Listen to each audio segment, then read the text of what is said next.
Welcome to the Ajaya Bharat. ఇప్పుడు ప్రపంచం మొత్తం ఒకే ఒక చిన్న సముద్ర మార్గం వైపు భయంతో చూస్తుంది. అదే హార్మోజ్ జలసంధి.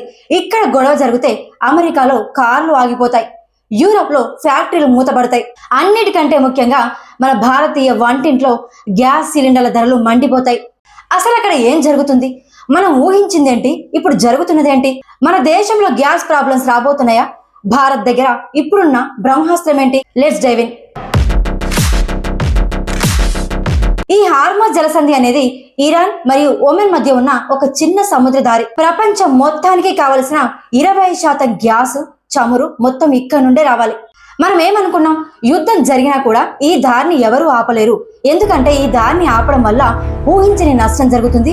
ఆ విషయం ఇరాన్ కూడా తెలుసు కాబట్టి ఆ దారిని ఆపలేరు అనుకున్నాం. కానీ ఇక్కడ ట్విస్ట్ ఏంటంటే ఇరాన్ ఆ సముద్రంలోని సరిహద్దుల్ని దాదాపుగా 90% మూసిపడేసింది. అక్కడ ఉన్న ట్యాంకర్లను ఏ మాత్రం కూడా వదలకుండా అమానుషంగా డ్రోన్లతో దాడులు చేస్తున్నారు. ఇన్సూరెన్స్ కంపెనీలు కూడా భయపడి వాళ్ళ షిప్లని అటువైపు పంపించడం లేదు. ఇదంతా జరగడం వల్ల గ్లోబల్ మార్కెట్ లో ఒక్కసారిగా గ్యాస్ సప్లై నిలిచిపోయింది. ఇప్పుడు అసలు విషయానికి వద్దాం.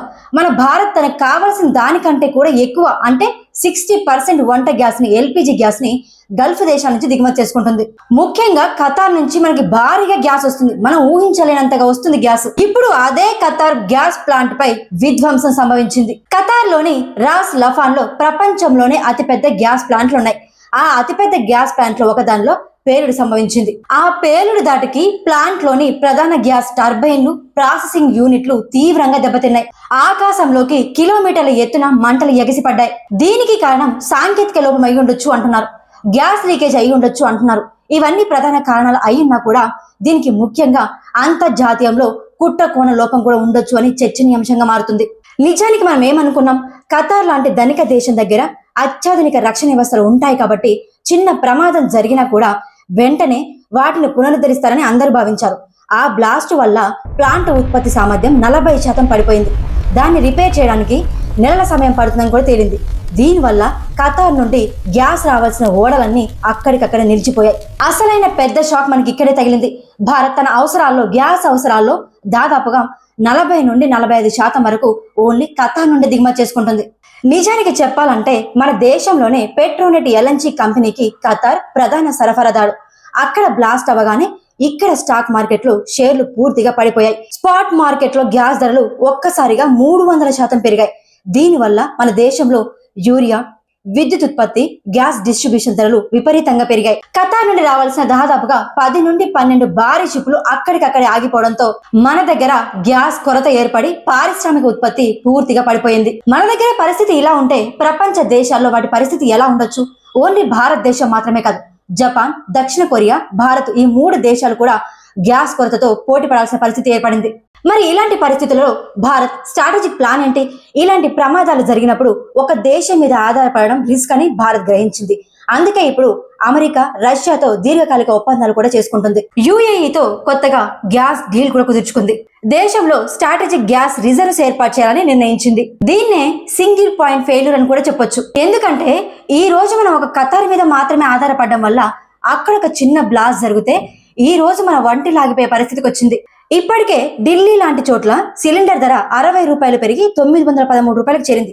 కమర్షియల్ సిలిండర్ అయితే ఏకంగా 115 రూపాయలు పెరిగింది. చాలా మంది భయపడి ముందస్తు చర్యగా మాకు గ్యాస్ దొరుకుతుందో లేదో అని చెప్పి పానిక్ బుకింగ్స్ చేసుకుంటున్నారు. ఇప్పుడు ఆ పానిక్ బుకింగ్స్ ఆపడానికే సిలిండర్ బుకింగ్ మధ్య గ్యాప్ ని 21 రోజుల నుంచి 25 రోజులకు పెంచింది. అంటే మీకు గ్యాస్ అయిపోతే వెంటనే రాకపోవచ్చు. ఒక 2 మినిట్స్ నిజాలు మాట్లాడుకుందాం.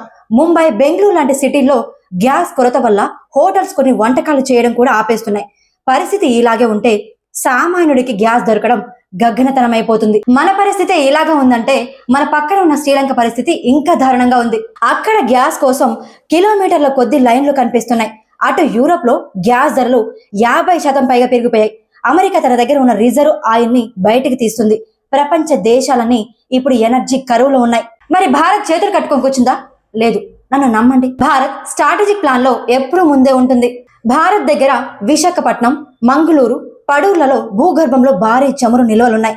మన దగ్గర సుమారుగా 74 రోజులకు సరిపడా బఫర్ స్టాక్ ఉంది. గల్ఫ్ నుంచి సప్లై తగ్గితే రష్యా నుంచి ఎక్కువ ఆయిల్ తెచ్చుకోవడానికి భారత్ ఆల్రెడీ ప్లాన్ చేస్తుంది.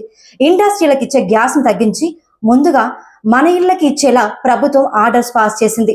అంటే ఫ్యాక్టరీల కంటే కూడా సామాన్యుడి వంటింటికే ఫస్ట్ ప్రయారిటీ ఇచ్చింది మన భారత ప్రభుత్వం. చివరిగా ఒక మాట, యుద్ధం ఎక్కడో జరుగుతుండొచ్చు, కానీ దాని సెగ మన వంటింటి వరకు వచ్చింది. ఇప్పటికైనా రాబోయే రోజుల్లో గ్యాస్ వాడకంలో కాస్త పొదుపుగా ఉండడం బెటర్. ప్రభుత్వం తీసుకుంటున్న ఈ వ్యూహాత్మక నిర్ణయాలు ఎంతవరకు సక్సెస్ అవుతాయో చూడాలి. మరి ఈ వీడియో గనక మీకు నచ్చితే లైక్ చేయండి, షేర్ చేయండి. ఇలాంటి మరెన్నో defence and geo political update కోసం మన ఛానల్పై ఒక కన్నేసి ఉంచండి. సబ్స్క్రైబ్ చేయడం మాత్రం మర్చిపోవద్దు. జై హింద్.